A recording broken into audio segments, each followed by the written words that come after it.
ঢাকা বিশ্ববিদ্যালয়ের জগন্নাথ হলে অনুষ্ঠিত সরস্বতী পূজার পরিদর্শনে এসেছেন ডাকসুর সাহিত্য ও সংস্কৃতি বিষয়ক সম্পাদক মোসাদ্দেক আলী ইবনে মোহাম্মদ।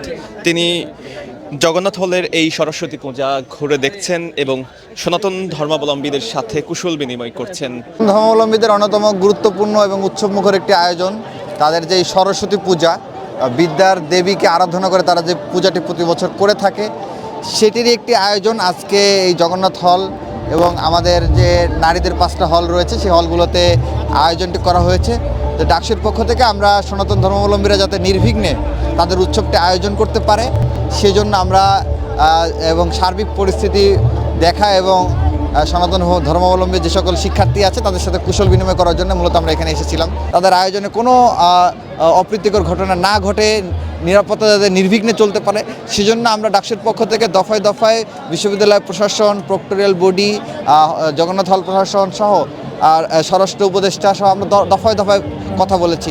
এবং ডাকসুর ভিপি জনাব সাদিক কায়েম তিনি বারংবার করে ডিএমপি কমিশনার, তারপরে আপনার এর বাইরে যারা যারা জড়িত আছে বিশেষ করে রমনার জনের ডিসি মাসুদ এবং স্বরাষ্ট্র উপদেষ্টা জাহাঙ্গীর ভাই সহ আরও যারা যারা প্রশাসনের উচ্চপদস্থ আছেন তাদের সাথে নিয়মিত যোগাযোগ করেছেন যাতে করে এই সরস্বতী পূজায় কোনো ধরনের নিরাপত্তার সংকট তৈরি না হয়। হল সংসদের মাধ্যমে এবং হলের পুজো কমিটি বরাবর আমরা ধর্ম মন্ত্রণালয়ের মাধ্যমে, ধর্ম উপদেষ্টার মাধ্যমে তাদের যে বিশেষ তহবিল রয়েছে সেই তহবিল থেকে আমরা 1 লক্ষ টাকা করে একটি ফান্ড আমরা ম্যানেজ করে দিতে পেরেছি।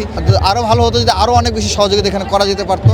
ডিপার্টমেন্টগুলো এবার একটা অসুবিধার মধ্যেও পড়েছে অনেকটা, যে পরিমাণ সাপোর্ট প্রয়োজন ছিল সেই পর্যাপ্ত সাপোর্টটা নির্বাচনের আগ মুহূর্তে হওয়ার কারণে তারা অনেক জায়গায় দৌড়েছে কিন্তু সেভাবে করতে পারে নাই। তো আমাদের জায়গা থেকে আমাদের যত করার সুযোগ ছিল আমরা সর্বোচ্চটুকু দেওয়ার চেষ্টা করেছি। আশা করি সনাতন ধর্মাবলম্বীদের যে আয়োজন এবং আমাদের যে আয়োজন, বিশ্ববিদ্যালয়ের যে কোনো আয়োজনে ডাকসু সবসময় সহযোগী হবে এবং যতটুকু সহযোগিতা প্রয়োজন ডাকসু যতটুকু সাধ্য আছে সর্বোচ্চটা উজাড় করে দিয়ে ডাকসু সেখানে অংশগ্রহণ করবে। সার্বিক বিষয় সম্পর্কে তিনি ছাত্রদের প্রতিনিধি হিসেবে এখানে এসেছেন এবং দেখছেন পূজা উৎসব ঘুরে।